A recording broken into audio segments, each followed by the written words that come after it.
Senator Di Natale, you want to move a motion to take note of answers? Yes, I do. Thank you, Mr Acting Deputy President.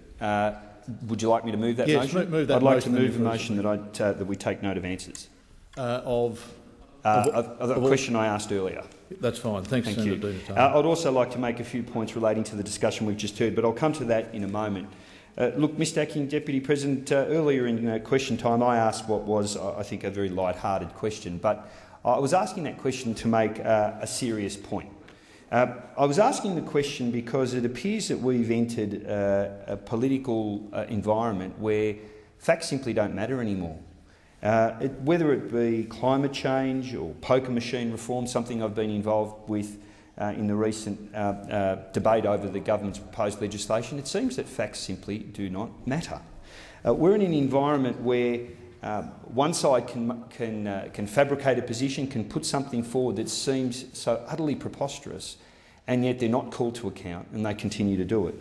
Earlier in the chamber, earlier this week, during question time, we heard a comment from Senator Brandis about the recent changes that have occurred at Fairfax.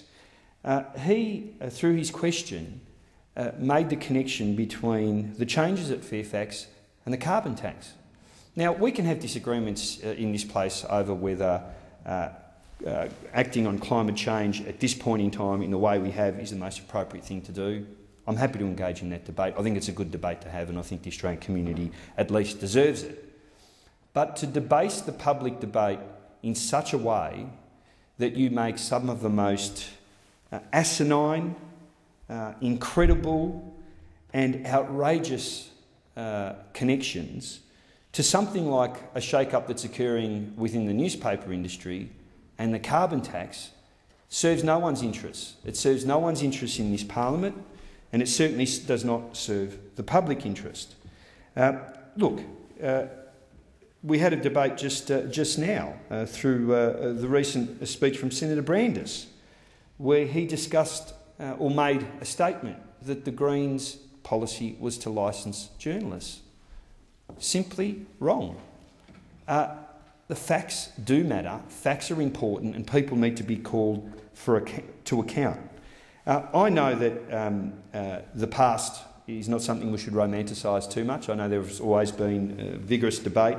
I know that I'm new to this place. I know that there's always been a very vigorous debate in this place. But I think we've entered a new phase, a phase where facts simply do not matter. And I think that's not good for our democracy, and it's certainly not good for our parliament.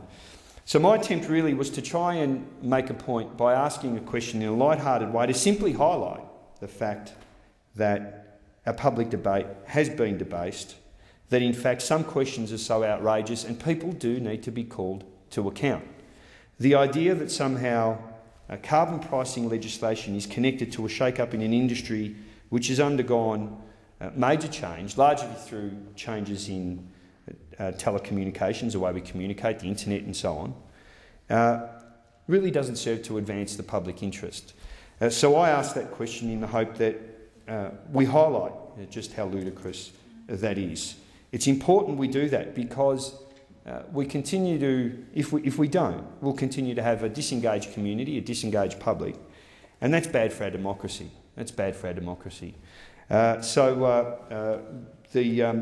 question, the response from the minister clearly was something that I was less interested in. What I was interested in doing was in highlighting just how important it is we try and get some civility, some reason, a much more rational public debate where we can debate the issues at hand. That is the issue of carbon pricing legislation, the model we've chosen, the impact it will have, where the rest of the world's heading, and our role in that. And that's the reason that the question was put in the way it was put. Thank you.